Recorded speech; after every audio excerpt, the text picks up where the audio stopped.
Hi ಎಲ್ರಿಗೂ. ಇವತ್ತು ನಾನು ತುಂಬಾ ಹೆಲ್ದಿಯಾದ ಹಾಗೆ ಜಾಸ್ತಿ ಮಸಾಲೆ ಏನು ಸೇರಿಸದೆ ಮಟನ್ ಕಾಲ್ ಸೂಪ್ ಮಾಡೋದು ಹೇಗಂತ ತೋರಿಸ್ತೀನಿ.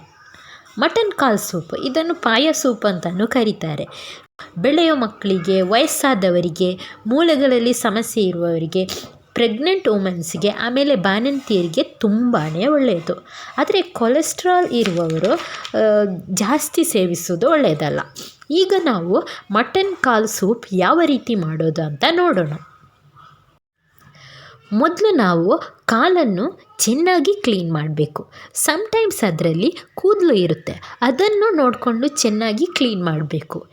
ಇಲ್ಲಿ ನಾನು 2 ಮಟನ್ ಕಾಲು ತಗೊಂಡಿದ್ದೀನಿ.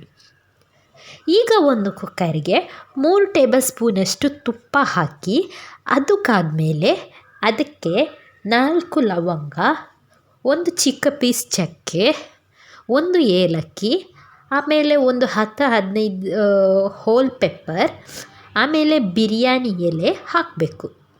ನಂತರ 1 ಈರುಳ್ಳಿ ಹಾಗೆ 1 ಹಸಿಮೆಣಸು ಹಾಕಿ ಚೆನ್ನಾಗಿ ಫ್ರೈ ಮಾಡಬೇಕು.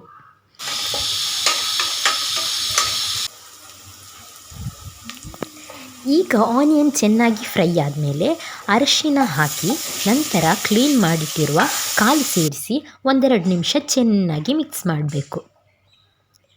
ಈಗ ಚೆನ್ನಾಗಿ ಫ್ರೈ ಆಗಿದೆ. ಈಗ ನಾನು ಒಂದು 3 ಕಪ್ನಷ್ಟು ನೀರು ಸೇರಿಸ್ತಾ ಇದ್ದೀನಿ. ನೀವು ನೋಡಿಕೊಂಡು ಬೇಕಾದಷ್ಟು ನೀರು ಸೇರಿಸಬಹುದು. ಅದರ ಜೊತೆಗೆ ಸ್ವಲ್ಪ ಪೆಪ್ಪರ್ ಪೌಡರ್, ರುಚಿಗೆ ತಕ್ಕಷ್ಟು ಉಪ್ಪು ಸೇರಿಸಿ 5-6 ವಿಷಿಲ್ ಕೂಗಿಸ್ತಾ ಇದ್ದೀನಿ. ಈಗ 6 ವಿಷಿಲ್ ಆಯಿತು, ಚೆನ್ನಾಗಿ ಬೆಂದಿದೆ.